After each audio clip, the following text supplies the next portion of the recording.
Good morning बच्चों। Good morning बच्चों। आज हम आप लोगों को पॉलिटेक्निक का रसायन विज्ञान का प्रैक्टिस सेट कराएंगे।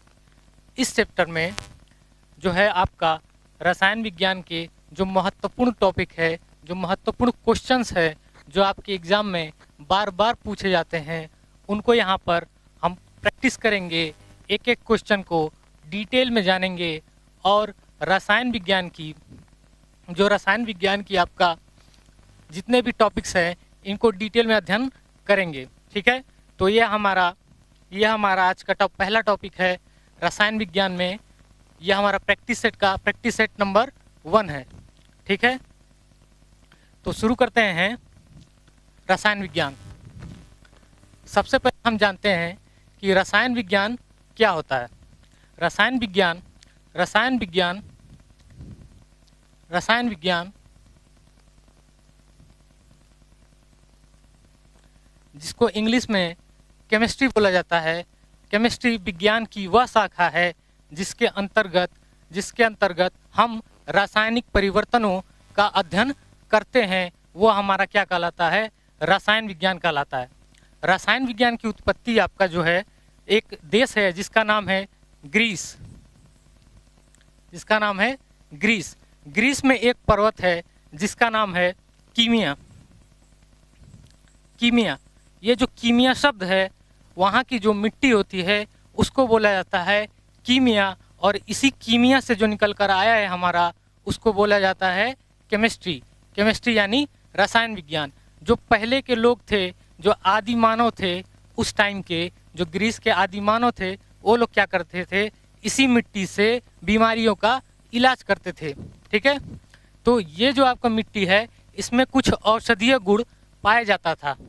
तो उनको तो पता नहीं था कि इसके अंदर ये औषधीय गुण है, लेकिन असल में इस मिट्टी में रासायनिक तत्वों की अधिकता थी जिससे कि बीमारियों का इलाज आसानी से किया जा सकता था।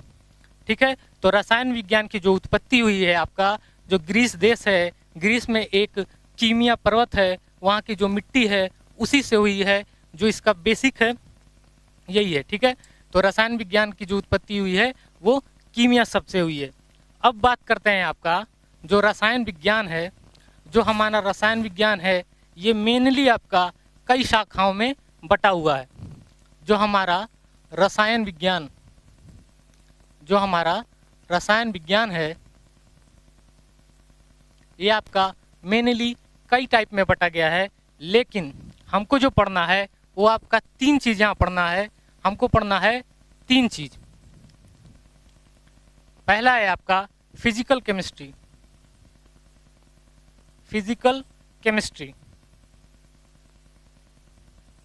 हिंदी में इसको बोला जाता है भौतिक रसायन। फिजिकल केमिस्ट्री को हिंदी में क्या बोला जाता है? भौतिक रसायन।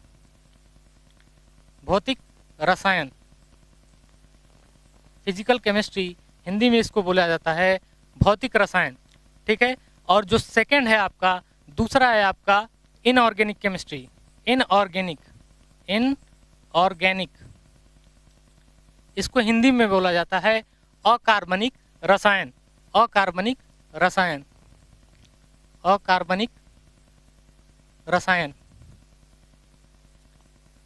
और जो आपका रसायन विज्ञान का जो तीसरा पार्ट है, जो तीसरी शाखा है, उसको बोलते हैं कार्बनिक रसायन या ऑर्गेनिक केमिस्ट्री।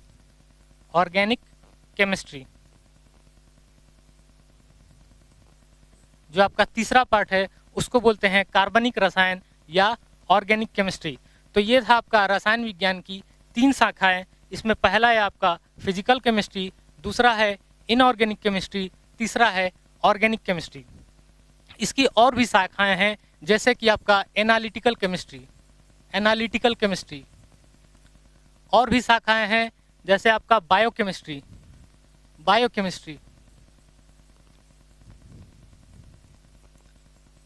एक और शाखा है जिसको बोलते हैं सॉइल केमिस्ट्री।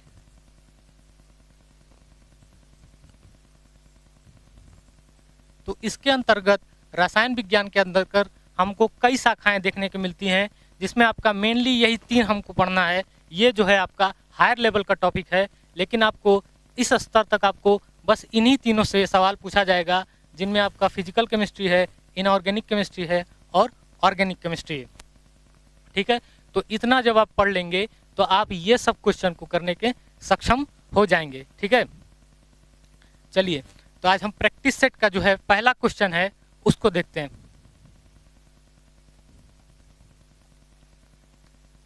तो आज से हमारा प्रैक्टिस सेट शुरू होने जा रहा है, जिसमें आपका पहला क्वेश्चन दिया हुआ है। पहला क्वेश्चन कह रहा है कि आवर्त सारणी में जो सर्वाधिक ऋण विद्युतीय तत्व है वह कौन सा है। ठीक है, सर्वाधिक ऋण विद्युतीय तत्व। तो आवर्त सारणी आप लोग को पता होगा। आवर्त सारणी क्या है? एक ऐसा टेबल है जिसमें आपके जो एलिमेंट्स हैं, जितने भी तत्व हैं, उनको उनके आवर्ती गुणों के आधार पर रीअरेंज किया गया है एक व्यवस्थित क्रम में। ठीक है, जिसमें सबसे पहला आपका ऊपर आता है हाइड्रोजन, हाइड्रोजन के बाद हीलियम, और इस तरीके से एक एक तत्व को उनके परमाणु क्रमांक के आधार पर सजाया गया है। ठीक है, तो यहाँ जो क्वेश्चन कर रहा है, क्वेश्चन कह रहा है आपका कि आवर्त सारणी में सर्वाधिक ऋण विद्युतीय तत्व कौन सा है। तो इसका उत्तर हो जाएगा आपका फ्लोरीन। फ्लोरीन जो है आपका आवर्त सारणी में सबसे ज़्यादा ऋण विद्युतीय तत्व है। ऋण विद्युतीय तत्व का मतलब ये हुआ कि जो फ्लोरीन है ये क्या करेगा, फ्लोरीन है इसका परमाणु क्रमांक होता है 9। इसका परमाणु क्रमांक होता है 9। इस पर चार्ज होता है, आवेश होता है नेगेटिव। इसका मतलब ये हुआ कि जो फ्लोरीन है, जो आपका बॉन्ड बनाने की क्षमता होती है, बॉन्ड बनाने की क्षमता, दूसरे शब्दों में कहें तो जो रिएक्शन करने की क्षमता होती है, हाईली रिएक्टिव होता है ये, इसीलिए ये सबसे ज़्यादा इलेक्ट्रोनिगेटिव या विद्युत ऋणी तत्व है। तो ये आपका जो फ्लोरीन है इस पूरे आवर्त सारणी में सबसे ज़्यादा ऋण विद्युतीय तत्व है। ठीक है, तो इसका उत्तर हो जाएगा आपका फ्लोरीन।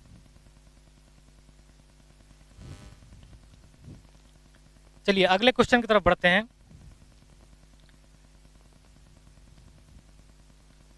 अगला क्वेश्चन है हमारा क्वेश्चन नंबर 2 है।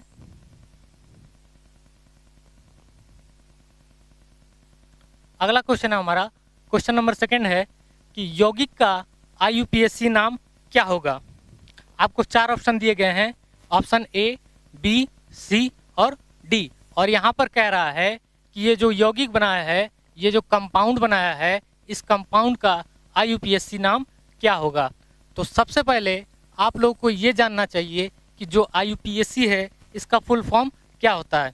ठीक है, तो जो हमारा IUPAC जो है, IUPAC एक संस्था है, एक संगठन है। ये क्या करता है, ये जितने भी रसायन विज्ञान में जो तत्व हैं इनको क्या करता है, नामकरण करता है।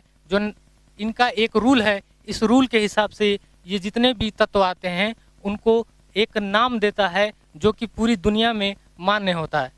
जैसे आपका भारत में भी इसका यही नाम होगा, जो आपका अमेरिका में होगा, जो आपका अन्य देश में होगा, जो अफ्रीका में होगा।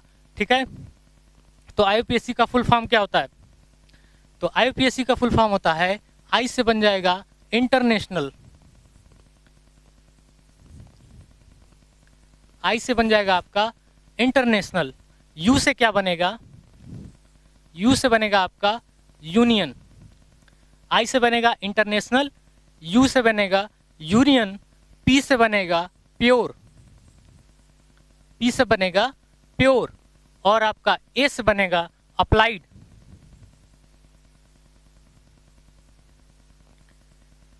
International union of pure and applied chemistry, C से बन जाएगा आपका chemistry. International union of pure and applied chemistry, ये आपका IUPAC का फुल फॉर्म होता है। तो ये क्या होता है, ये एक अंतर्राष्ट्रीय संगठन है जो क्या करता है कि विभिन्न रासायनिक तत्वों का नामकरण और उनका जो है सीरियल बाय सीरियल जो है रीअरेंजमेंट ये करता है। ठीक है, तो बात समझ में आ रही है। तो यहाँ पर हमारा क्वेश्चन था कि ये जो कंपाउंड है इसका IUPAC नाम क्या होगा। तो चलिए सबसे पहले इस कंपाउंड का जो है हम स्ट्रक्चर बनाते हैं। चलिए सबसे पहले इस कंपाउंड का हम स्ट्रक्चर बनाकर देखते हैं कि आखिर में ये बनता क्या है। तो आपको इस कंपाउंड में देखने को मिलेगा कार्बन और हाइड्रोजन, इसके अलावा आपको कोई एलिमेंट इसमें देखने को नहीं मिलेगा, क्योंकि ये जो आपका कंपाउंड है ये ऑर्गेनिक कंपाउंड है, कार्बनिक रसायन है। ये क्या करता है, जो कार्बनिक रसायन होता है हमारा मेनली दो एलिमेंट से मिलकर बनता है, एक होता है कार्बन, दूसरा होता है हाइड्रोजन। और इन्हीं एलिमेंट से और भी तत्वों का जो है डेरिवेटिव्स निकाला जा सकता है, ठीक है। तो ऑर्गेनिक कंपाउंड में मेनली हमारा दो एलिमेंट होते हैं, कार्बन और हाइड्रोजन, इसीलिए आपको यहाँ पर केवल और केवल कार्बन और हाइड्रोजन देखने को मिलेगा। तो इस वाले जो एलिमेंट है, ये वाला जो एलिमेंट है का हम सबसे पहले स्ट्रक्चर बनाकर देखते हैं। यहाँ दिया है आपका CH3,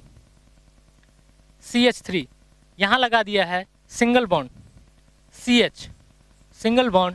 CH3, और ये जो यहाँ पर अटैच किया है, ये जो आपका कंपाउंड है इस वाले कार्बन से carbon number 1, carbon number 2, carbon number 3, और ये जो चौथा कार्बन है आपका कार्बन नंबर 2 पर लगा हुआ है। इसका थोड़ा सा स्ट्रक्चर इसमें ठीक से नहीं बना है, लेकिन ये जो आपका चौथा कार्बन है, ये वाला कार्बन यहाँ अटैच है CH, ठीक है। और CH के साथ आपका दो मेथिल ग्रुप अलग से अटैच है, यहाँ पर आपका CH3 और यहाँ पर आपका CH3, दूसरा CH3। तो ये हमारा कंपाउंड का स्ट्रक्चर हो जाएगा, और इसी कंपाउंड का हमको क्या पूछा है, नाम पूछा है। तो बात समझ में आ रही है, बात समझ में आ रही है आपको? ये जो आपका कंपाउंड है इसका नाम हमको पूछा है। तो IUPAC रूल के हिसाब से इसका नामकरण करने के लिए हम क्या करते हैं, सबसे पहले इस कंपाउंड में जो इसका सबसे लंबा चैन बनेगा उसको खोजेंगे, ठीक है। तो आप यहाँ से काउंट करना शुरू करिए, सबसे पहले किधर से भी काउंट कीजिए, यहाँ से काउंट कीजिए 1 2 3, यहाँ 3 नंबर पर कार्बन खत्म हो जा रहा है। लेकिन अगर आप ध्यान से देखेंगे तो अगर हम इस तरह चलें तो ये 4 नंबर बनेगा, 1 2, यहाँ पर बनेगा आपका 3 और यहाँ पर बनेगा 4, ठीक है। एक तो ये तरीका हुआ। एक और तरीका है इसको गिनने का, यहाँ से चलिए 1 2, यहाँ पर बनेगा 3 और यहाँ पर बनेगा आपका 4। तो हमको दो दो चैन दिख रहा है, सबसे लंबा इस तरीके से एक चैन और इस तरीके से दूसरा चैन। तो आप दोनों में से कोई एक सा भी ले लीजिए, सेम नाम आएगा, ठीक है। तो 4 कार्बन के लिए IUPAC ने जो रूल दिया था, 4 कार्बन के लिए उन्होंने बोला था कि इसको बोला जाता है ब्यूट। 4 कार्बन को क्या बोला जाता है, ब्यूट, ठीक है। 4 कार्बन के लिए हम क्या यूज करेंगे, ब्यूट यूज करेंगे। लेकिन आप ध्यान से देखिए कि दूसरे कार्बन पर हमारा एक मेथिल ग्रुप पहले से ही अटैच है। दूसरे कार्बन क्या है, मेथिल ग्रुप जुड़ा हुआ है।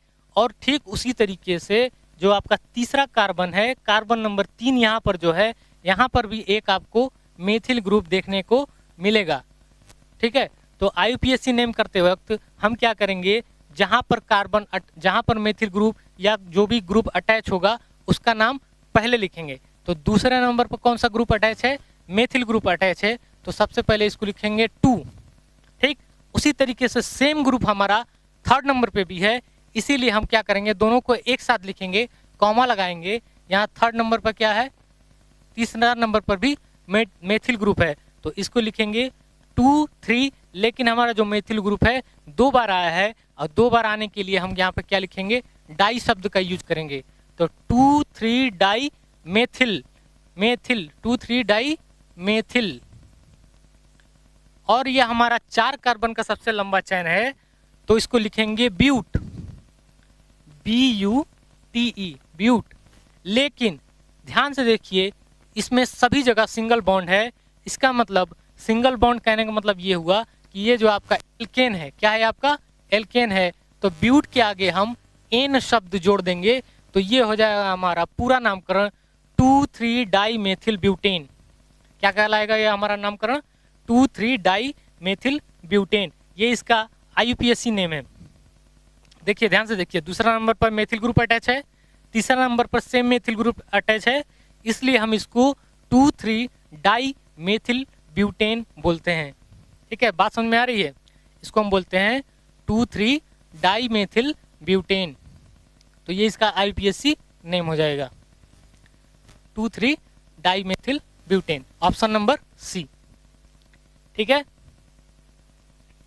हिंदी में भी यही नाम होगा। हिंदी में यहाँ लिखा हुआ है 2,3 डाइमेथिल ब्यूटेन। ठीक है, चलते हैं आगे। अगला क्वेश्चन देखते हैं, क्वेश्चन नंबर 3। क्वेश्चन नंबर 3 हमारा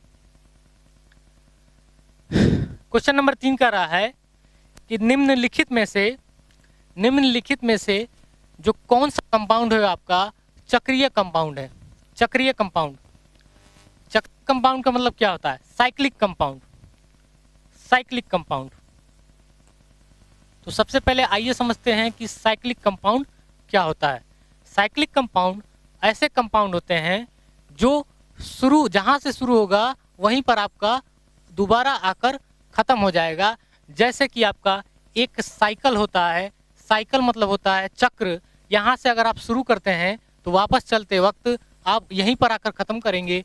तो उसी तरीके से साइक्लिक कंपाउंड में भी होता है, जिस कार्बन से शुरू होता है उस कार्बन पर आकर वो दोबारा ख़त्म हो जाएगा और जो स्ट्रक्चर बनेगा वो रिंग लाइक स्ट्रक्चर होगा, एक छल्ले के जैसा स्ट्रक्चर बनेगा। और ये जो छल्ला होगा आपका, ये जो जितने भी इसके कोने दिखेंगे, इस सारे कॉर्नर पर आपको एक कार्बन मिलेगा और उस कार्बन के साथ आपका हाइड्रोजन अटैच होगा जो कि उसकी वैलेंसी पूरा करता है। जैसे एग्जाम्पल के तौर पे बात करें तो सबसे छोटा साइक्लिक कंपाउंड आपका होता है ये वाला कंपाउंड, साइक्लोप्रोपेन। साइक्लोप्रोपेन सबसे छोटा होता है। सबसे छोटा अगर आप कंपाउंड की बात करें तो ये होता है आपका साइक्लोप्रोपेन 1, 2, 3। इसको बोलते हैं साइक्लो, 3 कार्बन है तो मेथ एथ प्रोप, साइक्लोप्रोपेन। साइक्लोप्रोपेन 3 कार्बन के लिए प्रोप यूज करते हैं और साइक्लिक स्ट्रक्चर है तो साइक्लो पहले लगाएंगे, साइक्लोप्रोपेन। ठीक है, तो बात समझ में आ रही है। तो सबसे छोटा साइक्लिक कंपाउंड हमारा होता है साइक्लोप्रोपेन का। तो उसी तरीके से ये आप ऑर्गेनिक कंपाउंड में अगर बात करें तो ऑर्गेनिक कंपाउंड में सबसे छोटा आपका, सबसे पहला आपका जो साइक्लिक स्ट्रक्चर मिलेगा ऑर्गेनिक कंपाउंड में वो होता है बेंजीन। सबसे पहला आपका साइक्लिक स्ट्रक्चर होता है आपका बेंजीन। इसमें क्या होता है, अल्टरनेट सिंगल और डबल बॉन्ड होते हैं। अल्टरनेट सिंगल और डबल बॉन्ड का मतलब ये हुआ कि ये कार्बन नंबर 1 से शुरू होगा, 2 पर बनेगा डबल बॉन्ड, तीसरा वाला छोड़ देगा, फिर चौथा नंबर पर बनेगा चौथा और पांचवा पर बनेगा डबल बॉन्ड। यहाँ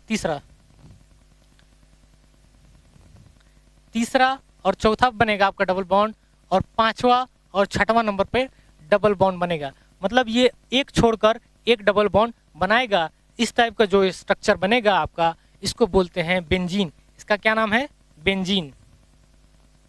इसका नाम है आपका बेंजीन। हिंदी में भी इसको बेंजीन ही बोला जाता है। ठीक है, तो इसका एक और स्ट्रक्चर हम लिख सकते हैं। इसका हम दूसरा स्ट्रक्चर इस तरीके से लिख सकते हैं कि जो अंदर की ये जो आप इलेक्ट्रॉन दिख रहे हैं, ये क्या करता है, बार बार उसी सर्कल में गोल गोल घूमता है। मतलब ये बॉन्ड कभी यहाँ बनेगा, ये वाला यहाँ बनेगा, ये वाला यहाँ बनेगा। इसका जो स्ट्रक्चर है ऐसे ही रोटेट करते रहता है, इसलिए इसका अंदर हम बेंजीन के अंदर गोला बना देते हैं। ठीक है, तो ये होता है बेंजीन का। और बेंजीन का फार्मूला होता है C6H6। आप जितने भी इसके कॉर्नर देख रहे हैं, कॉर्नर नंबर 1, 2, 3, 4, 5, 6, जितने भी आप कॉर्नर देख रहे हैं, सब कॉर्नर पर आपका एक एक कार्बन अटैच है और एक कार्बन की वैलेंसी होती है 4 और उस वैलेंसी को पूरा करता है हमारा हाइड्रोजन। ठीक है, इस वैलेंसी को हमारा कौन सा पूरा करता है? हाइड्रोजन। और तब जाके ये हमारा बेंजीन का स्ट्रक्चर बनता है। तो ये आपका पहला ऑप्शन था बेंजीन।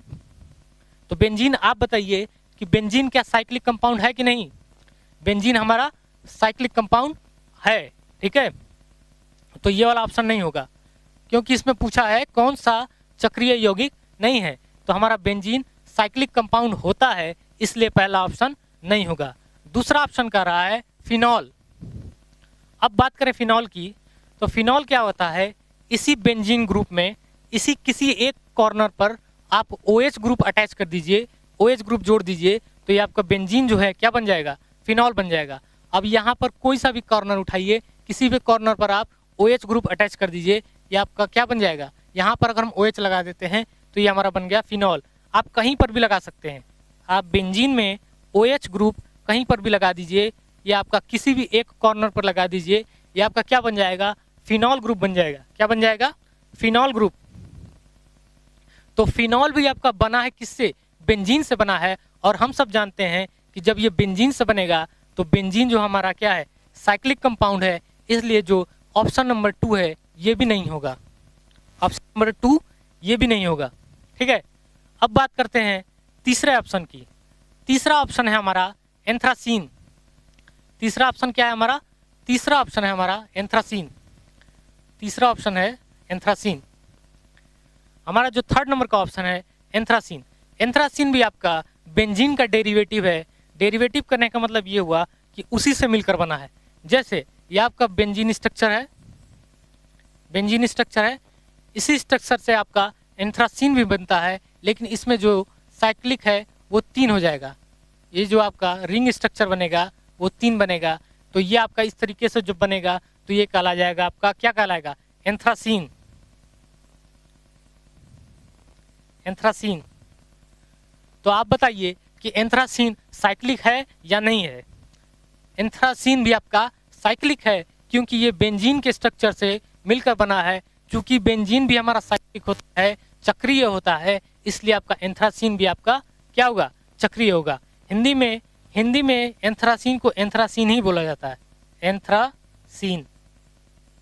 ठीक है, जहाँ पर शब्द डिफर होगा हम उसका दोनों का मतलब बताएंगे, लेकिन जहाँ पर सेम मीनिंग होगा वो एक शब्द लिख देंगे, चाहे इंग्लिश में चाहे हिंदी में। ठीक है, तो आप लोग समझ जाइएगा कि एंथ्रासीन को भी हिंदी में एंथ्रासीन ही बोला जाता है। इसमें आपका 3 इंजीनियरिंग से मिलकर बनता है, तो इसका स्ट्रक्चर इस टाइप का दिखता है। तो इसका मतलब ये हुआ कि ये चौथा ऑप्शन भी नहीं है। तो एग्जाम में जब 3 ऑप्शन गलत हो जाए तो चौथा ऑप्शन ऑटोमेटिक सही होता है। तो इसलिए आप लोग इस पर ज़्यादा वक्त बर्बाद ना करते हुए 4 नंबर पर टिक करके आगे निकल जाइएगा। लेकिन हम यहाँ पर नियोपेंटेन का भी स्ट्रक्चर देखेंगे। ठीक है, चलिए, नियोपेंटेन का स्ट्रक्चर क्या होता है। नियोपेंटेन, पेंटेन का मतलब क्या हुआ, पेंटेन। पेंटेन IUPAC के रूल के हिसाब से पेंटेन का मतलब होता है 5, पेंट का मतलब होता है 5। IUPAC के रूल के अकॉर्डिंग पेंट का मतलब होता है 5। और यहाँ पर जो शब्द लास्ट में लगा हुआ है जिसका नाम है एन, एन क्या होता है, ये जो शब्द लास्ट में आप देख रहे हैं एन, ये आपका एल्केन को दर्शाता है। ठीक है, यानी कि इसमें जितने भी बॉन्ड होंगे सारे के सारे सिंगल बॉन्ड होंगे। ठीक है, सबके सब क्या होंगे, सिंगल बॉन्ड। पेंट का मतलब 5, एन का मतलब एल्केन। तो यहाँ पर 5 कार्बन के साथ सब का सब एल्केन बनाएगा, तो ये बनेगा पेंटेन। लेकिन इसके पहले एक शब्द लगा है नियो। अब नियो का मतलब क्या हुआ, नियो का मतलब ये हुआ कि ये जो एक सिंगल कार्बन है, इस सिंगल कार्बन से 4 कार्बन और अटैच होंगे, और उसके साथ जितने भी उनके वैलेंस हाइड्रोजन होंगे सबको अटैच कर दिया जाएगा। तो ये हमारा बन जाएगा नियोपेंटेन। जैसे ये आपका एक कार्बन है, इसके साथ 4 कार्बन और जोड़ दीजिए, एक यहाँ पर, एक यहाँ पर, एक यहाँ पर, एक यहाँ पर, तो टोटल नंबर ऑफ कार्बन कितने हो गए, 5 कार्बन। और हम सबको पता है कि एक कार्बन की वैलेंसी 4 होती है। तो इस वाले कार्बन की जो वैलेंसी है कंप्लीट हो चुकी है, लेकिन इस वाले की नहीं हुई है, क्योंकि ये एक सिंगल बॉन्ड बनाया है, इसको 3 और चाहिए। तो इसलिए हम इसको यहाँ पर 3 हाइड्रोजन और दे देते हैं, तो ये आपका एल्किल ग्रुप बन जाएगा CH3 ग्रुप। उसी तरीके से यहाँ भी इसको वैलेंसी कंप्लीट करने के लिए 3 हाइड्रोजन की आवश्यकता है, यहाँ भी 3 और यहाँ भी 3। तो ये जो आपका स्ट्रक्चर बना ये हमारा क्या कहलाता है, नियोपेंटेन। नियोपेंटेन, ये जो हमारा स्ट्रक्चर बनेगा ये स्ट्रक्चर हमारा क्या कहलाता है, नियोपेंटेन कहलाता है। ठीक है, अगर सिंपली पेंटेन की बात की जाए तो पेंटेन जो है हमारा इस तरीके से बनता है, 1 2 3 4, एक ये नंबर 5। ये आप इस तरीके से भी अगर ऑर्गेनिक कंपाउंड में खींच दिया जाए तो ये हमारा क्या बन जाएगा, पेंटेन का स्ट्रक्चर बन जाएगा। ठीक है, तो ऑप्शन नंबर डी, इसका सही उत्तर क्या होगा, ऑप्शन नंबर डी। चलिए अगले क्वेश्चन पे चलते हैं।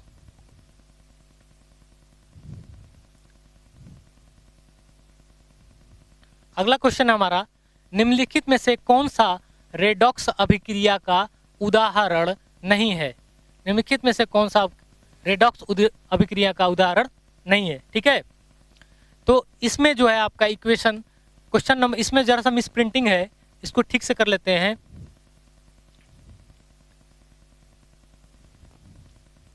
यहां पर आपका 2 होगा H2O CuO2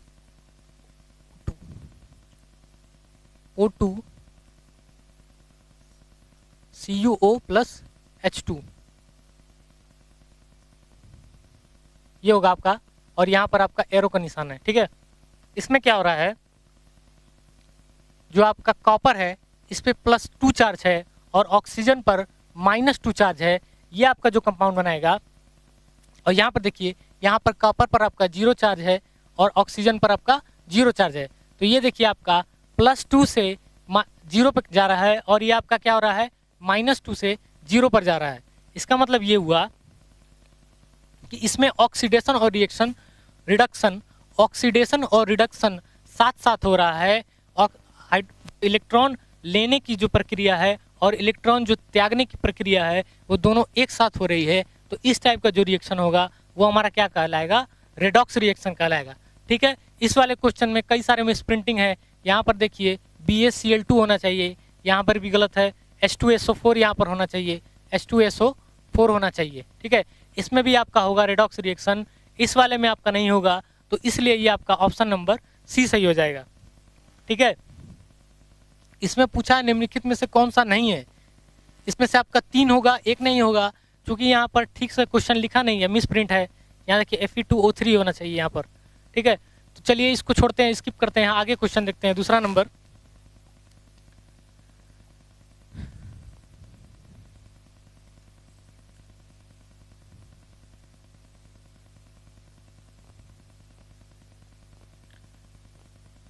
अगला क्वेश्चन है हमारा,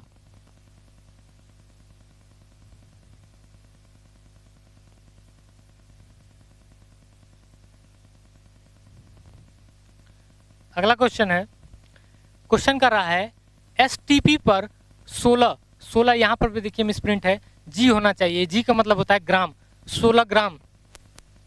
STP पर 16 ग्राम ऑक्सीजन का जो आयतन होगा वो कितना होगा? STP पर 16 ग्राम ऑक्सीजन का आयतन कितना होता है? तो सबसे पहले STP जानते हैं क्या होता है। STP का मतलब होता है standard temperature and pressure. STP का मतलब हुआ standard temperature and pressure, Hindi में बोलते हैं मानक ताप और दाब। मानक ताप और दाब, मानक ताप और दाब, ये हमारा एक स्टैंडर्ड होता है। स्टैंडर्ड कहने का मतलब होता है मानक होता है, इसकी वैल्यू पहले से फिक्स होती है, हम इसको ना घटा सकते हैं ना बढ़ा सकते हैं, ये अंतर्राष्ट्रीय संस्था द्वारा मान्य है। तो मानक ताप और दाब क्या होता है? मानक ताप होता है आपका 273 केल्विन, 273 केल्विन आपका मानक ताप होता है, और मानक दाब आपका होता है 1 ATM। ATM का मतलब क्या हुआ? ATM मशीन नहीं, ATM का मतलब हुआ एटमॉस्फेरिक प्रेशर। ठीक है, वायुमंडलीय दाब। ATM का मतलब होता है वायुमंडलीय दाब, एटमॉस्फेरिक प्रेशर, और ये जो K होता है ये होता है केल्विन। ठीक है, टेम्परेचर नापने का एक पैमाना है। तो स्टैंडर्ड टेम्परेचर एंड प्रेशर क्या होता है? 273 केल्विन होता है, और प्रेशर होता है 1 ATM, और temperature near about 25 degree Celsius होता है। ठीक है, तो पर बोला है इस वाले टेम्परेचर और प्रेशर पर 16 ग्राम ऑक्सीजन का आयतन क्या होगा? चलिए इसको देखते हैं। 16 ग्राम ऑक्सीजन का आयतन क्या होगा? हमको पता है कि अगर STP पर आपका जो आयतन होता है कितना होता है? 22.4 लीटर होता है। ठीक है, तो ऑक्सीजन के जो अणु है, ऑक्सीजन को किससे डिनोट किया जाता है? O2 से। तो एक ऑक्सीजन का परमाणु भार कितना होता है? 16, लेकिन यहाँ पर हमारे पास कितने ऑक्सीजन है? 2, तो इस प्रकार ये हो जाएगा 32 ग्राम। तो ऑक्सीजन का अणु भार कितना हो जाएगा? 32 ग्राम, और 32 ग्राम जो है हमारा 32 ग्राम जो है हमारा कितने आयतन पर है? 22.4 लीटर आयतन पर है। 22.4 लीटर आयतन पर है। 32 ग्राम ऑक्सीजन का मान कितना है? 22.4 लीटर। इसलिए अगर हम यहाँ पर 1 ग्राम ऑक्सीजन का मान निकालेंगे, 1 ग्राम ऑक्सीजन की वैल्यू निकालेंगे तो कितना हो जाएगा? 22.4 और ये 32 है, इसके नीचे आ जाएगा 32 लीटर। ठीक है, अब बोल रहा है 16 ग्राम ऑक्सीजन, तो 1 ग्राम का वैल्यू इतना है, तो 16 ग्राम की वैल्यू कितना हो जाएगा? 16 ग्राम की वैल्यू कितना हो जाएगा? 16 से मल्टीप्लाइड कर देंगे, 16 मल्टीप्लाइड बाई 22.4, 22.4 बटा 32, तो यहाँ से कटा दीजिए 16 दूना के 32 और 2 से यहाँ कटा दीजिए 11.2। ठीक है, 16 से कटा देंगे 11.2, तो इसका उत्तर कितना हो जाएगा? 11.2 लीटर। यह हमारा वैल्यू आ गई 11.2 लीटर। ठीक है, 11.2 लीटर। तो एसटीपी पर 16 ग्राम ऑक्सीजन का आयतन कितना होता है? 11.2 लीटर। चलिए अगले क्वेश्चन की तरफ बढ़ते हैं।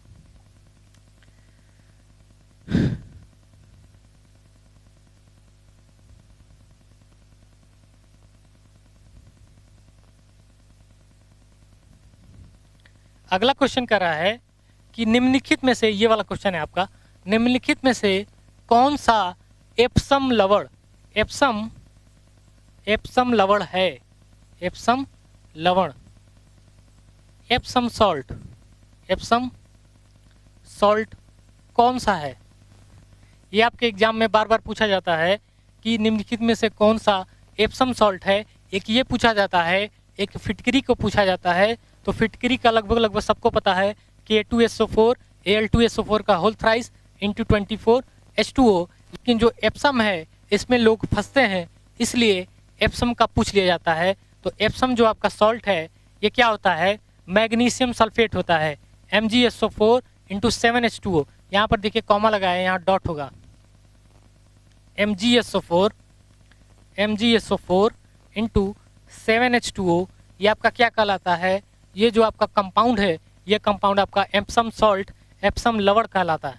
ठीक है, CaSO4 calcium sulphate, CaSO4 into half H2O अगर लगा देंगे, CaSO4 इंटू हाफ H2O लगा देंगे, तो ये आपका क्या बन जाएगा? ये आपका बन जाएगा जिप्सम। जिप्सम वो होता है जैसे किसी का हाथ पैर टूट गया तो उस पर जो प्लास्टर यूज करने के लिए जो मटेरियल लगाया जाता है, जो सीमेंट की तरह वाइट होता है, सफ़ेद, वो यही होता है, calcium sulphate into half H2O। ये उसका फार्मूला होता है, इसको बोलते हैं जिप्सम। और एप्सम को क्या बोलते हैं? MgSO4 into 7H2O। ठीक है, इसको बोलते हैं मैग्नीशियम सल्फेट। तो एप्सम का फार्मूला हो जाएगा MgSO4 इंटू 7H2O। चलिए अगले क्वेश्चन देखते हैं।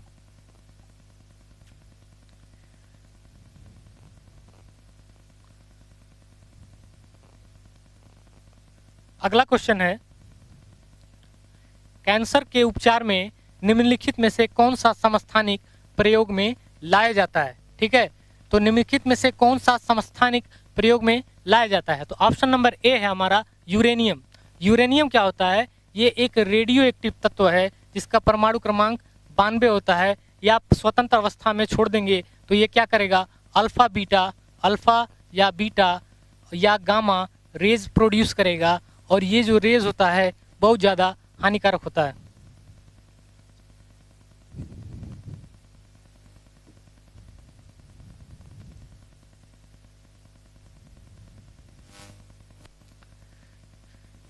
तो ये जो हमारा यूरेनियम होता है, यूरेनियम क्या करता है? अगर इसको आप स्वतंत्र अवस्था में छोड़ देंगे तो ये क्या करेगा? Alpha beta gamma rays produce करेगा, और अल्फा बीटा गामा रेज हमारे स्वास्थ्य के लिए बहुत ही ज़्यादा हानिकारक है। जो परमाणु बम गिराया गया था जापान में, वो यही था, यूरेनियम 92। ये क्या किया था? ये जो परमाणु है ये आपका जैसे ही एयर से रिएक्ट करता है, हवा से रिएक्ट करता है, ये तुरंत alpha beta gamma rays produce करता है। ये क्या करती हैं?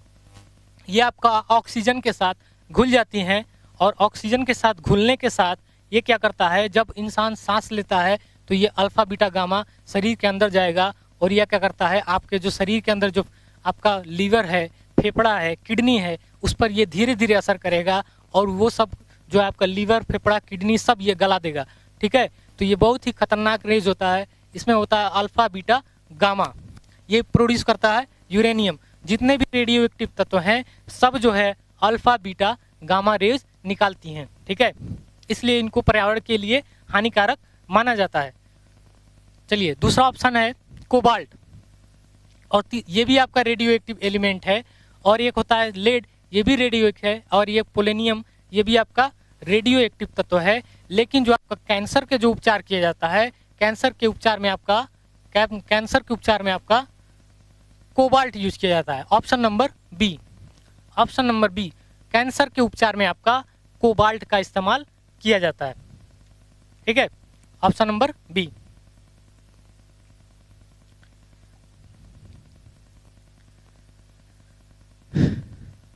देखिए क्वेश्चन नंबर अगला है, पूछा है आयतन के ऑक्साइड, या ये जो आपका गलत दिया यहाँ होता है आयरन के ऑक्साइड का मूलानुपाती सूत्र एम्पिरिकल फॉर्मूला क्या होगा, जिसमें यहाँ पर भी गलत दिया है, यहाँ होगा आयरन, ठीक है, आयरन 69.9% तथा ऑक्सीजन जो है आपका 30.1% भार है। तो इसका जो है एम्पिरिकल फार्मूला, मूलानुपाती फार्मूला क्या होगा?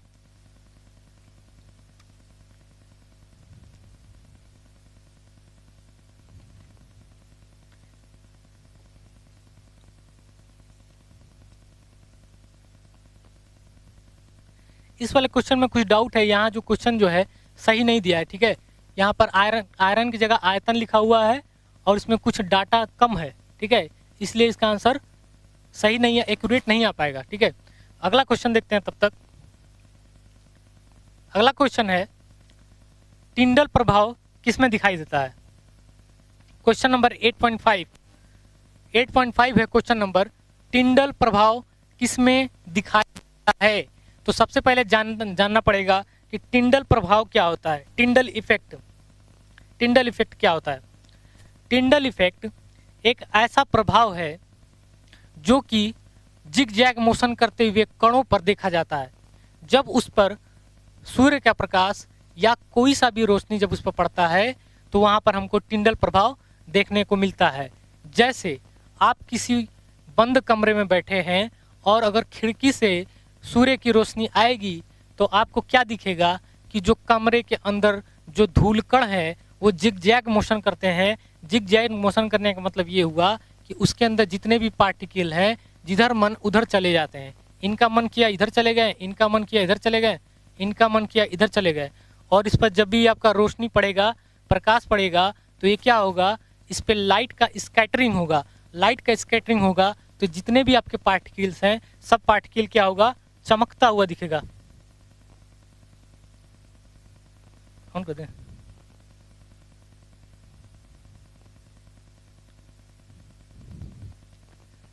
सब पार्टिकल्स क्या होगा, इस पर चमकता हुआ दिखेगा। और यही जो प्रभाव है आपका, ये जो आपका इफेक्ट कहलाएगा, ये आपका इफेक्ट, ये जो आपका इफेक्ट, यही जो प्रभाव है, ये हमारा किसने दिया था? टिंडल नामक वैज्ञानिक ने दिया था। और इन्होंने ही अपने नाम पर इसको रख दिया टिंडल प्रभाव, टिंडल इफेक्ट। टिंडल प्रभाव इंग्लिश में इसको बोलते हैं टिंडल इफेक्ट। तो यही था हमारा टिंडल प्रभाव, ठीक है। तो ये टिंडल प्रभाव किसमें देखने को मिलता है? सबसे ज़्यादा हमको देखने को मिलता है कोलाइडी विलयन में। कोलाइडी विलयन क्या होता है? ऐसे विलयन जिनका जो है आपका कणों का आकार 10 एंगस्ट्रॉम से ज़्यादा होता है। 10 एंगस्ट्रॉम से ज़्यादा होता है तो इस टाइप के जितने भी आपके विलयन बनेंगे, विलयन में या इसका सस्पेंशन में जो इनके जो मॉलिक्यूल्स हैं, कण हैं, उनका आकार 10 एंगस्ट्रॉम से ज़्यादा होता है, तो ये क्या बनाएंगे? कोलाइडी विलयन बनाएंगे, ठीक है। उसी का ये भी प्रकार होता है, वास्तविक विलयन और निलंबन। वास्तविक में क्या होता है, इसमें जो आपका विलयन है, इसमें जो एक दूसरे जो घटक हैं वो क्या होता है, घुल जाते हैं और इसका आकार होता है 10 एंगस्ट्रॉम से कम होता है। और इसमें क्या होता है, इसमें होता है आपका 10 से 100, 10 से 100 एंगस्ट्रॉम के बीच होता है। और इसमें क्या होता है, 100 एंगस्ट्रॉम से ज़्यादा होता है, ठीक है। तो इस तरीके से आपका ये जो टिंडल प्रभाव है आपको कोलाइडी विलयन में देखने को मिलेगा, ठीक है। चलिए अगला क्वेश्चन पे चलते हैं। अगला क्वेश्चन, अगला क्वेश्चन है हमारा 10 ग्राम CaCO3 कैल्शियम कार्बोनेट को गर्म करने पर 4.4 ग्राम CO2 और 5.6 ग्राम CaO कैल्शियम ऑक्साइड देता है, तो उपरयुक्त प्रेक्षण सहमत है। मतलब ये जो आपका ऊपर कथन लिखा गया है ये किस नियम को फॉलो करता है, तो आप सबसे पहले इसको लिखेंगे यहाँ पर CaCO3 कैल्शियम कार्बोनेट जब इसको गर्म कर देते हैं, इसकी मात्रा कितनी है, इसकी मात्रा है 10 ग्राम। 10.0 का मतलब होता है 10 ग्राम, ठीक है। 10 ग्राम कैल्शियम कार्बोनेट को जब यहाँ पर आप गर्म करेंगे, ये छोटा सा जो त्रिभुज बनाया है इसका मतलब हुआ है कि किसी चीज़ को हम जब गर्म करते हैं तो केमिस्ट्री की भाषा में ये छोटा सा त्रिभुज बना देते हैं, ठीक है। तो कैल्शियम कार्बोनेट को जब भी आप गर्म करेंगे तो ये आपका क्या बनेगा, कार्बन डाइऑक्साइड बनेगा, और क्या बनेगा, कैल्शियम ऑक्साइड बनेगा, ठीक है। तो यहाँ पर इसकी मात्रा दी हुई है, कार्बन डाइऑक्साइड की मात्रा कितनी दी हुई है, 4.4 ग्राम, और कैल्शियम ऑक्साइड की मात्रा दी हुई है 5.6 ग्राम। अब क्या कीजिए कि इन दोनों के जो ये दोनों जो घटक हैं इनको जोड़ दीजिए, तो 4.4 प्लस 5.6, जब इन दोनों को आप जोड़ेंगे तो इसकी वैल्यू आएगी 10 ग्राम। अब ध्यान से देखिए, जो हमारा अभिकर्मक है, जो रिएक्टेंट है, उसकी मात्रा कितनी है, 10 ग्राम, ठीक है। और जो हमारा उत्पाद है इसकी मात्रा भी कितनी ग्राम है, 10 ग्राम। तो अभिकर्मक से जो उत्पाद बना दोनों की मात्रा सेम है, तो ये कौन सा रूल फॉलो करेगा, ये रूल फॉलो करेगा द्रव्यमान संरक्षण का नियम। अर्थात जितना द्रव्यमान हम रिएक्टेंट में लगाए थे उतना द्रव्यमान हमको प्रोडक्ट में भी मिल गया। इस प्रकार का जो रूल होता है वो रूल कहलाता है आपका द्रव्यमान संरक्षण का नियम। इंग्लिश में बोलते हैं law of conservation of mass. Law of conservation of mass को ये जो आपका रिएक्शन है ये फॉलो करता है, ठीक है। चलिए अगले क्वेश्चन चलते हैं।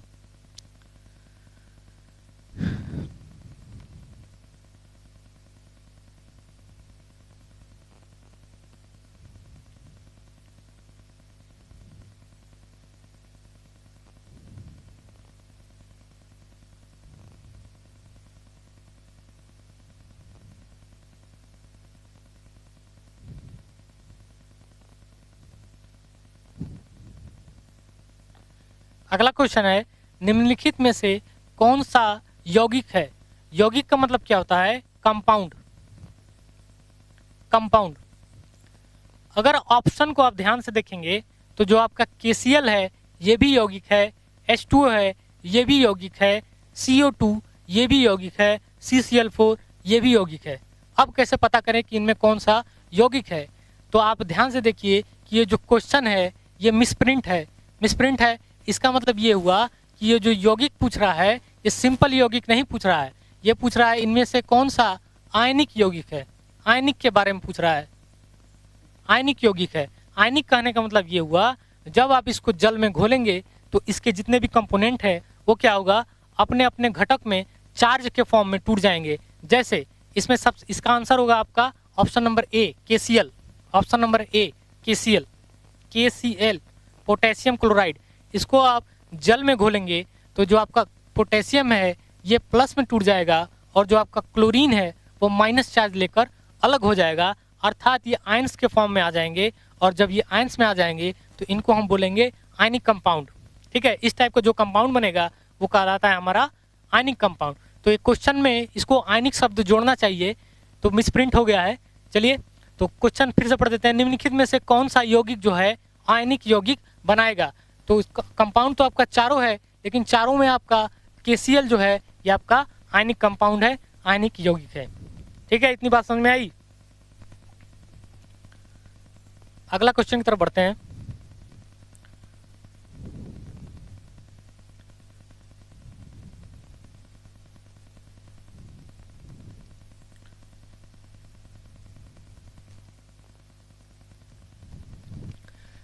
क्वेश्चन नंबर नेक्स्ट क्वेश्चन कह रहा है कि एक यौगिक का तुल्यांकी भार 9 है तथा इसके क्लोराइड का फार्मूला है MCl2। इसके क्लोराइड का फार्मूला क्या है, MCl2। तो उस यौगिक का अणु भार क्या होगा, तो उस यौगिक का अणु भार क्या होगा, ठीक है। तो तुल्यांकी भार होता है आपका तुल्यांकी भार बराबर होता है अणु भार बटा n। तुल्यांकी भार बराबर होता है अणु भार बटा n। n कहने का क्या सेंस होता है? तुल्यांकी भार। n का मतलब ये हुआ कि यहाँ पर जितने भी m के साथ जितने भी निगेटिव एटम लगे हैं, इलेक्ट्रोनेगेटिव एटम लगे हैं, उनकी संख्या, नंबर ऑफ इलेक्ट्रोनेगेटिव एटम्स। तो MCl2 का अणु भार और क्या होता है? MCl2 है कि MgCl2 है?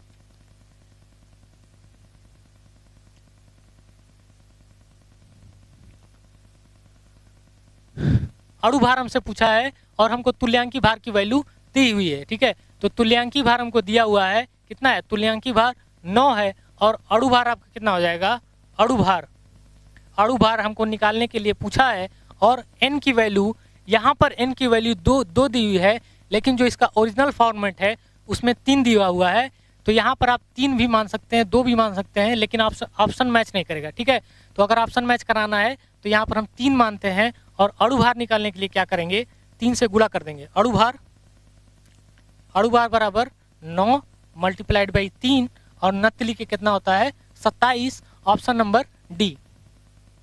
वहाँ 2 भी हो सकता है, ऐसा कुछ नहीं है, 2 भी हो सकता है, यहाँ पर 2 हो जाएगा, 9 दूना का 18, लेकिन आपका ऑप्शन में नहीं है।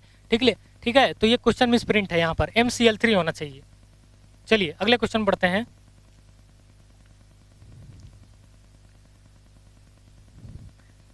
अगला क्वेश्चन बोल रहा है कि एसिटिलीन में आपका सहसंयोजी बंध की संख्या कितनी होती है? एसिटिलीन में आपका सहसंयोजी बंध की संख्या कितनी होती है?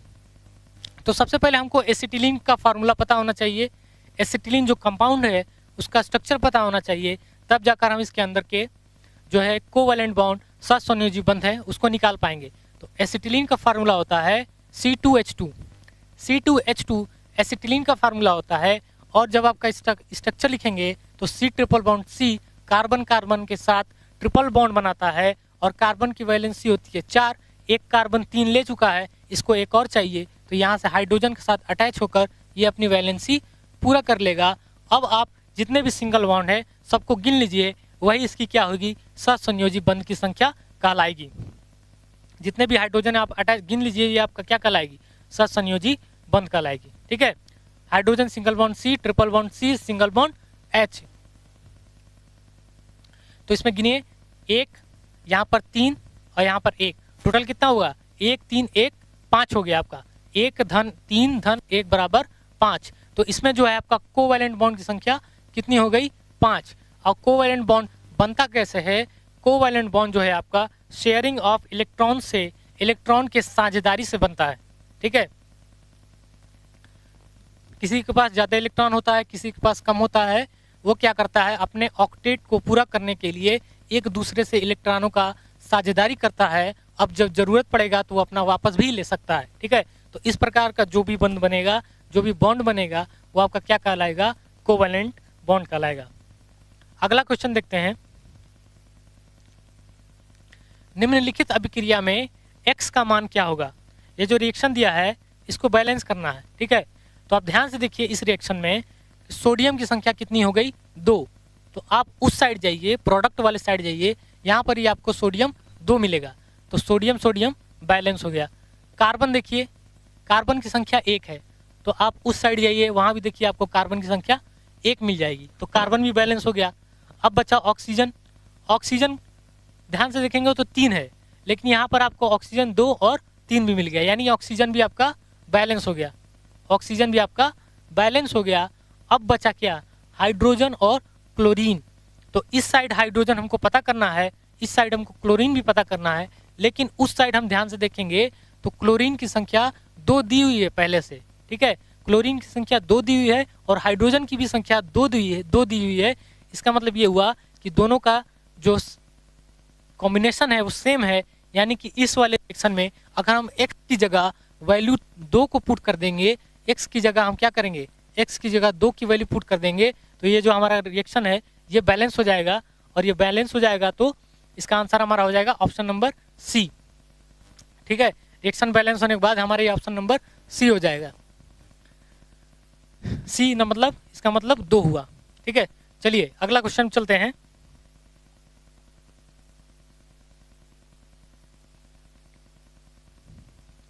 अगला क्वेश्चन कर रहा है कि एक नियत ताप पर किसी गैस के दिए गए भार का आयतन और उसके दाब के व्युत्क्रमानुपाती होता है।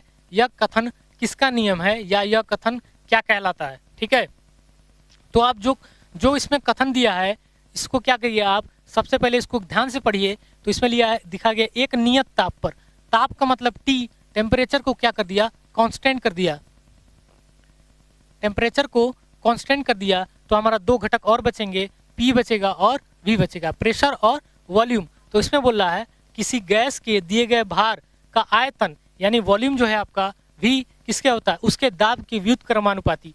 दाब जो होता है प्रेशर, व्युत्क्रमानुपाती का मतलब होता है उल्टा, यानी 1/P। ये जो आपका V inversely proportional to P, इसका मतलब ये हुआ कि अगर आप तिर्यक गुणा करेंगे तो PV इक्वल टू कॉन्स्टेंट मिलेगा, नियतांक मिलेगा।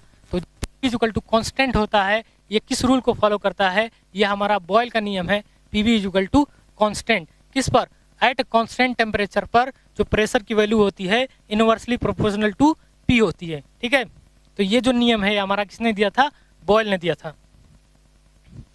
अगला क्वेश्चन है, निम्नलिखित में से कौन सा गलत मिलान है, निम्नलिखित में से कौन सा गलत मिलान है?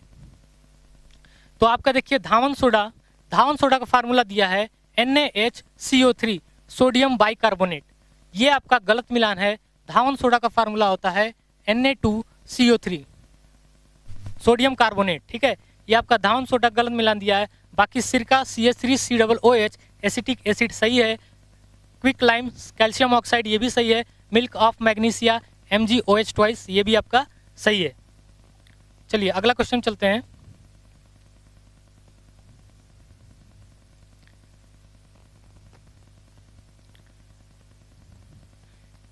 अगला क्वेश्चन कर रहा है, निम्नलिखित में से कौन सा एक संक्रमण धातु नहीं है? इसमें बोल रहा है निम्नलिखित में से कौन सा संक्रमण धातु नहीं है। तो संक्रमण धातु क्या होता है, ट्रांजिशन एलिमेंट्स, ट्रांजिशन एलिमेंट्स। जितने भी आपके डी ब्लॉक के एलिमेंट्स है, डी ब्लॉक में आवर्त सारणी में जितने भी डी ब्लॉक के एलिमेंट्स हैं सब के सब ट्रांजिशन एलिमेंट्स कहलाते हैं। ये सभी के सभी मेटल होते हैं और मेटल की एक प्रॉपर्टी होती है, ये इलेक्ट्रॉन को तेजी से इजीली त्यागते हैं और जब इलेक्ट्रॉन को त्यागेंगे यानी कि अपने कक्षक को खाली करेंगे तो ये हाईली रिएक्टिव होंगे, इसीलिए इनको बोला जाता है ट्रांजिशन एलिमेंट्स। तो ट्रांजिशन एलिमेंट में आपका मैग्नीज भी आता है, चांदी भी आता है, सिल्वर एजी भी आता है, टंगस्टन को W बोला जाता है, ये भी आपका ट्रांजिशन एलिमेंट्स आता है, डी ब्लॉक एलिमेंट में आएगा। लेकिन जो आपका लेड है PB, लेड का फार्मूला होता है PB, इसका परमाणु क्रमांक होता है 82, ये आपका P ब्लॉक का एलिमेंट है। लेड 82 P ब्लॉक का एलिमेंट है, ये आपका एक रेडियो एक्टिव एलिमेंट है, इसलिए ये आपका इस वाले संक्रमण धातु की श्रेणी में नहीं आएगा। ठीक है, चलिए तो ये समझ में आया क्वेश्चन। अगला क्वेश्चन की तरफ बढ़ते हैं। कार्बन का सर्वाधिक प्रतिशत उपस्थित होता है, कार्बन का सर्वाधिक प्रतिशत उपस्थित होता है। तो यहाँ पर आपको 4 कोयले दे दिया है, कोयले के नाम, कोयले यहाँ पर 4 कोयले प्रकार दिया है, यहाँ गलत दिया है। ठीक है, तो 4 कोयले प्रकार इसमें पूछा है कि सबसे ज़्यादा कार्बन किस वाले कोयले में होता है। तो कोयले का होता है पिट कोयला, बिटुमिनस, एंथ्रासाइट और एक होता है लिग्नाइट। ठीक है, 4 प्रकार के कोयला होते हैं, पिट, बिटुमिनस, लिग्नाइट और एंथ्रासाइट। इसमें किस वाले कोयले में सबसे ज़्यादा कार्बन की प्रतिशत होता है? तो एंथ्रासाइट कोयला आपका सबसे ज़्यादा 80 से 90% जो है कार्बन रखता है। और कार्बन रखने से क्या सेंस है, कार्बन रखने का सेंस ये है इसकी जो दहन क्षमता है वो सबसे बेहतरीन होगी, ये कम धुआं निकालेगा, कम जो है जलवाष्प निकालेगा, एनर्जी ज़्यादा देगा, ये आपका क्या बनाएगा। ठीक है, तो ये जो आपका कार्बन का सर्वाधिक प्रतिशत किस में होगा, एंथ्रासाइट कोयला में होगा, एंथ्रासाइट कोयला।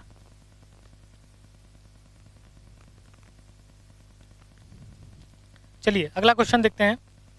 अगला क्वेश्चन कर रहा है निम्नलिखित में से किस युग में संयोजी इलेक्ट्रॉन की संख्या भिन्न है। इसका मतलब ये हुआ जो आपका पेयर बनाया है, युग्म बनाया है, इसमें क्या किया है, ये जो आपका पेयर बनाया है, युग्म बनाया है, इसमें चार्ज दर्शाया है। चार्ज दर्शाने का मतलब ये हुआ कि या तो ये एलिमेंट इलेक्ट्रॉन त्यागेंगे या तो ये एलिमेंट इलेक्ट्रॉन ग्रहण करेंगे और समस्थानिक बनाएंगे। जैसे सोडियम है, सोडियम आपका परमाणु क्रमांक कितना होता है? सोडियम का परमाणु क्रमांक 11 होता है। और एक प्लस दर्शाने का मतलब ये हुआ, रसायन विज्ञान में प्लस का मतलब ये हुआ कि इलेक्ट्रॉन को त्यागना। एक प्लस है तो एक इलेक्ट्रॉन त्यागेगा, दो प्लस है तो दो, तीन है तो तीन। ठीक है, इसी प्रकार से सोडियम पे आपका जो चार्ज लिखा गया है +1 है, तो परमाणु क्रमांक इसका 10 होता है। जब आपका इलेक्ट्रॉनिक विन्यास करेंगे तो इसके बाह्य कोश से एक इलेक्ट्रॉन बाहर निकल जाएगा, तो इसका आपका परमाणु क्रमांक Na+ का कितना हो जाएगा? Na+ का परमाणु क्रमांक हो जाएगा आपका 10। ठीक है, और एल्युमिनियम का होता है परमाणु क्रमांक 13। एल्युमिनियम का परमाणु क्रमांक 13 होता है। यहाँ पर 3+ का मतलब हुआ इसमें से 3 इलेक्ट्रॉन निकाल दिया, तो 3 इलेक्ट्रॉन निकालने के बाद इसका जो परमाणु क्रमांक हो जाएगा वो 10 हो जाएगा। यानी कि सोडियम और एल्युमिनियम जो है आपका क्या है? संयोजी इलेक्ट्रॉन की संख्या बराबर है, तो ये वाला ऑप्शन गलत हो जाएगा। ठीक है, पूछा है इलेक्ट्रॉनिक संख्या भिन्न है, तो इसमें बराबर है। अब इसमें देखते हैं option number B. Option number B में कह रहा है कि ऑक्सीजन और फ्लोरीन, ऑक्सीजन पर -2 चार्ज और फ्लोरीन पर -1 चार्ज। ऑक्सीजन का परमाणु क्रमांक होता है 8। माइनस का मतलब ये हुआ कि ये 2 इलेक्ट्रॉन ग्रहण किया, -2 का मतलब 2 इलेक्ट्रॉन ग्रहण किया, तो 8 है तो 2 इलेक्ट्रॉन ग्रहण कर लेगा, तो इसका परमाणु क्रमांक कितना हो जाएगा? 10। और फ्लोरीन का परमाणु क्रमांक होता है 9, लेकिन ये 1 इलेक्ट्रॉन ग्रहण कर लिया माइनस, तो इसका परमाणु कितना हो जाएगा? क्रमांक 10। ठीक है, तो यानी कि ये जो आपका ऑक्सीजन और फ्लोरीन है इसका परमाणु क्रमांक बराबर है। ठीक है, तो ये वाला ऑप्शन भी आपका नहीं होगा। अब ऑप्शन नंबर सी की बात करें, सी इसमें दिया है फास्फोरस। फास्फोरस का परमाणु क्रमांक होता है 15, इस पर होता है -3 चार्ज। इसका मतलब ये हुआ कि 15 में आप 3 इलेक्ट्रॉन और ऐड कर दीजिए। माइनस का मतलब ऐड करना, जोड़ना, परमाणु क्रमांक में आप जोड़ दीजिए, तो 15 3 कितना हो जाएगा? 18। 15 3 18। और इसी तरह आर्गन का परमाणु क्रमांक पहले ही से 18 होता है। आर्गन का परमाणु क्रमांक पहले ही से 18 होता है, इसलिए ये संयोजी इलेक्ट्रॉन बनाएंगे। लेकिन अगर आप मैग्नीशियम की बात करें, मैग्नीशियम इसका परमाणु क्रमांक होता है 12। 12 में से आप 2 इलेक्ट्रॉन निकाल देंगे, +2 करेंगे 2 इलेक्ट्रॉन, तो यहाँ बचेगा आपका 10। लेकिन आप मैग्नीज, जो कि मैग्नीज है Mn, इसका परमाणु क्रमांक होता है 25। 25 में से अगर आप 2 इलेक्ट्रॉन निकाल देंगे तो ये कितना बच जाएगा? 23।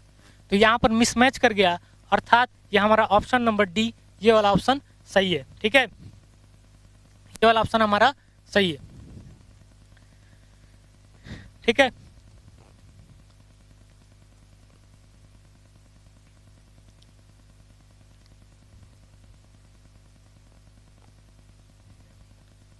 पंचानवे 96।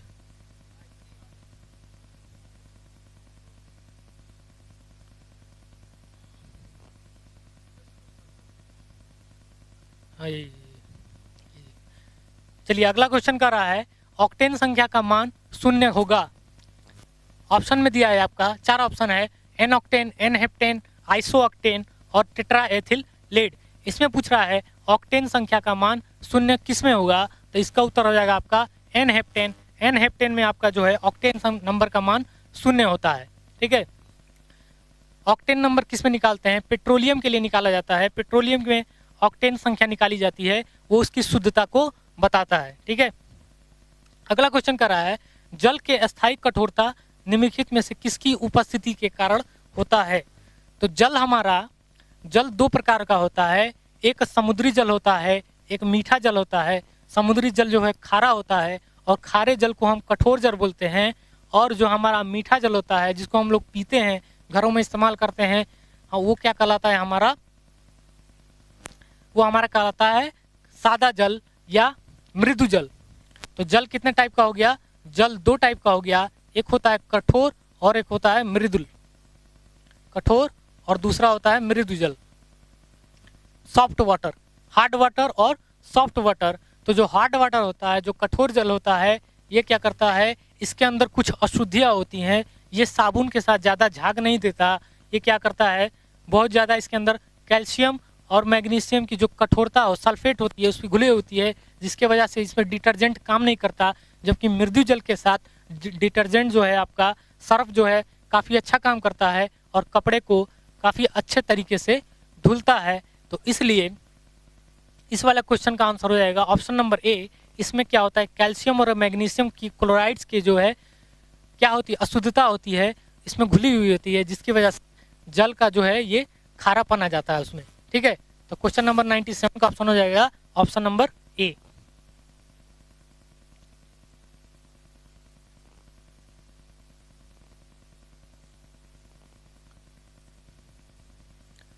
अगला क्वेश्चन बोल रहा है, अगला क्वेश्चन कर रहा है निम्नलिखित में से एक को छोड़कर सभी एल्केन की श्रेणी में आते हैं। ठीक है, तो आप लोगों को अगर आप लोगों ने अगर पढ़ा होगा हाई स्कूल में भी अगर बोला जाता है तो एल्केन का फार्मूला बताया जाता है CnH2n+2। इस वाले रूल को जो भी फॉलो करेगा वो आपका एल्केन की श्रेणी में आएगा। ठीक है, तो ऑप्शन नंबर ए देखते हैं, n की जगह रखते हैं 4, तो 2n+2 की वैल्यू कितना हो जाएगा, 2n+2 की वैल्यू हो जाएगा 2 × 4 + 2 यानी कि 8 + 2 = 10। वैल्यू कितनी हो जाएगी इसकी, 10। ठीक है, तो ये हमारा फार्मूला बनेगा C4H10। तो पहला ही ऑप्शन आपका गलत पाएगा, यानी कि इसका उत्तर ये हो जाएगा। ठीक है, लेकिन इस वाले ऑप्शन में एक ये वाला भी ऑप्शन है जो कि गलत है, इसको आप लोग बना लीजिएगा। n की जगह आप 3 रखेंगे तो 2n+2 कितना हो जाएगा, 2 × 3 + 2, 6 + 2 = 8। तो ये आपका फार्मूला बनेगा C3H8। बाकी सब सही है। ठीक है, तो ये वाला ऑप्शन उत्तर सही हो जाएगा, बाकी इसमें भी गड़बड़ था, इसको सही कर लीजिएगा। ये सही है, ये सही है। ठीक है, तो ये हो गया एल्केन की श्रेणी में आते हैं। तो एल्केन का फार्मूला होता है CnH2n+2। उसी तरीके से एल्कीन का फार्मूला होता है CnH2n और एल्काइन का होता है CnH2n-2। चलिए अगला क्वेश्चन कर रहा है कि ब्रोमीन की ऑक्सीजन संख्या, ब्रोमीन की ऑक्सीजन नहीं होगा, यहाँ होगा ऑक्सीकरण संख्या। ऑक्सीकरण संख्या, ब्रोमीन की ऑक्सीकरण संख्या +7 है, तो किस वाले कंपाउंड में ब्रोमीन की ऑक्सीकरण संख्या 7 है। तो इसके लिए हम क्या करते हैं, जिस कंपाउंड का निकालना होता है उसको x मानते हैं। जैसे ये वाला कंपाउंड है ऑप्शन नंबर डी, इसमें क्या करना है, ब्रोमीन को मानिए x। ठीक है, x × 4, 4 ऑक्सीजन है, x प्लस ऑक्सीजन की संख्या है 4 और एक ऑक्सीजन पर -2 नेगेटिव चार्ज होता है, तो 4 पर कितना हो जाएगा, 4 × -2 और यहाँ पर -1 होगा इसके ऊपर में। ठीक है, तो बराबर -1। अब क्या कीजिए, इसी को सॉल्व कर लीजिए, x की जो वैल्यू आएगी वही इसका उत्तर हो जाएगा। x बराबर हो जाएगा, यहाँ पर x बराबर हो जाएगा आपका x - 8 बराबर -1। तो x बराबर -8 उधर जाएगा, प्लस हो जाएगा 8 - 1 बराबर 8 में से 1 जाएगा, कितना हो जाएगा, 8 में से 1 जाएगा 7। तो +7 किसकी होगी, BrO4 माइनस में, यहाँ मिस प्रिंट है। ठीक है, इसको सही कर लीजिएगा। BrO4 माइनस में आपका ब्रोमीन की ऑक्सीकरण संख्या होगी, वो कितनी होगी, +7। बुला दीजिए, ब्रोमीन की ऑक्सीकरण संख्या कितनी हो जाएगी, +7। अब इसका हमारा लास्ट क्वेश्चन है और आज का हमारा लास्ट क्वेश्चन है जिसका ऑक्सीकरण संख्या निकालना होता है, जिस वाले कंपाउंड का ऑक्सीकरण संख्या निकालना होता है उसको मानते हैं x, और बाकी का जो संयोजकता होता है या जिस पर जितना भी निगेटिव चार्ज होगा प्लस करके उससे गुणा करेंगे। अगर उस साइड चार्ज दिया है तो चार्ज की वैल्यू रखेंगे, अगर नहीं दिया है तो 0 रखेंगे। ठीक है, और इसकी वैल्यू जो है गुणा भाग करके आप निकाल लेंगे, इतना तो सबको आता है। ठीक है, इस प्रैक्टिस सेट की सीरीज का हमारा लास्ट क्वेश्चन है, आखिरी क्वेश्चन कर रहा है टेफ्लॉन का बहुलक है, टेफ्लॉन का बहुलक है, टेफ्लॉन का बहुलक है। अभी कट करना 5 मिनट बाद। टेफ्लॉन क्या है, आखिरी क्वेश्चन है हमारा, टेफ्लॉन का बहुलक है। बहुलक क्या होता है, बहुलक ऐसे कंपाउंड होते हैं जो एक दूसरे से काफी लंबी चैन बनाते हैं, बहुलक कहलाते हैं। जैसे आपका प्लास्टिक हो गया, प्लास्टिक के अणु क्या होता है, एक दूसरे से काफी स्ट्रिक्टली जुड़े होते हैं और उनकी जो श्रृंखला होती है काफी बड़ी होती है। उसी तरीके से आप टेफ्लॉन भी एक बहुलक होता है जिसका फार्मूला होता है CF2CF2, F2 double bond CF2, ये होता है आपका टेफ्लॉन। ये जो हमारा एक बहुलक होता है, इसका प्रयोग कहाँ किया जाता है? आजकल जो नॉन स्टिक कुकर आ गए हैं, नॉन स्टिक बर्तन आ गए हैं जिसमें काला काला मटेरियल लगा होता है, वही होता है आपका टेफ्लॉन। ये क्या करता है, जो उसमें खाना बनता है, जो सब्जियां पकती है, वो उसको चिपकने नहीं देता है। ठीक है, तो ये काफ़ी उपयोगी बहुलक होता है, इसका और भी जगह यूज किया जाता है। टायर भी आपका बहुलक की श्रेणी में आएगा। ठीक है, तो इस प्रकार से आज का जो क्वेश्चन सीरीज था वो यहीं समाप्त होता है। ये हमारा जितना भी क्वेश्चन था, इसका सीरीज था, इसको अच्छे से प्रैक्टिस कीजिएगा और जो भी डाउट है आप कमेंट सेक्शन में पूछिएगा। ठीक है, तो आज के लिए बस इतना ही।